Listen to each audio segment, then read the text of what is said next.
मुख्यमंत्री सुक्खू बार बार ये कह रहे हैं कि जो 9 के 9 विधायक थे वो बिक गए और सुधीर शर्मा उनके सरगना है। ये व्यक्तिगत आरोप उन्होंने लगाया, लेकिन तथ्य को सामने नहीं रखा अभी तक। इसका मतलब है कि उनके पास कोई तथ्य है ही नहीं। और जो आरोप हमने लगाए हैं, चाहे वो बद्दी के हों, चाहे वो माइनिंग के ऊपर हों, इस प्रदेश में अवैध खनन और बद्दी में हो रहे भ्रष्टाचार के ऊपर जो हमने आरोप लगाए हैं, उसका कोई जवाब नहीं देते। वो क्यों जवाब नहीं देते कि हमीरपुर में क्रशर किसका है?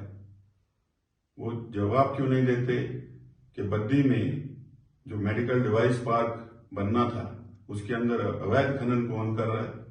और वहां पर एक एसी दफ्तर किसका है, जिसके अंदर की लेन देन चलता है? वो क्यों जवाब नहीं देते? वो पत्रकार कौन है? पूर्व पत्रकार जो डीपीआरओ के दफ्तर में बैठते हैं और जो कि गगरेट से टिकट भी मांग रहे थे।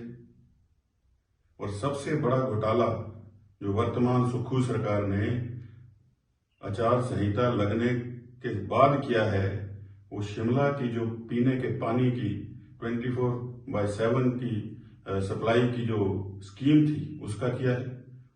जब मैं मंत्री था, मेरे समय में 472 करोड़ रुपए की वो डीपीआर तैयार हुई। और वो डीपीआर तैयार हुई और उसके बाद पूर्व की जो भारतीय जनता पार्टी की सरकार थी, ठाकुर जयराम जी की, उस समय उसका टेंडर 790 करोड़ का हुआ। और जब वो टेंडर हुआ तो क्योंकि दो ही कंपनियां थी, एक सुएज कंपनी और एक एल&टी, और दोनों के बीच में कार्टेल था।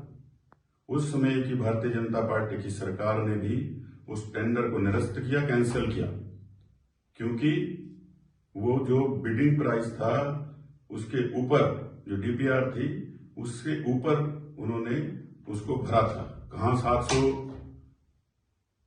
472 करोड़ और कहां 790 करोड़, और दोनों कंपनियों ने मिलकर के किया। और ये वही सुएज कंपनी है जो कि कोयम्बटूर में जिसने प्रोजेक्ट किया ऐसा ही, और वो पूरी तरह से फेल हुआ, जिसके बारे में कि मुख्य सचिव को और शहरी विकास विभाग के सचिव को पहले से बताया गया, उन्हें पता था। लेकिन फिर भी क्या कारण थे कि इसी कंपनी को वर्तमान सरकार ने 920 करोड़ में, यानी कि 400 करोड़ रुपया ऊपर में ये प्रोजेक्ट दिया है और सीवीसी की गाइडलाइंस का उल्लंघन किया है। और मैं पूछना चाहता हूं कि जब एसजेपीएनएल के बोर्ड की मीटिंग हुई, उसमें जो शिमला के मेयर हैं, उन्होंने भी इसके ऊपर ऑब्जेक्शन किया था, क्योंकि कॉरपोरेशन 51% की उसमें स्टेक होल्डर है।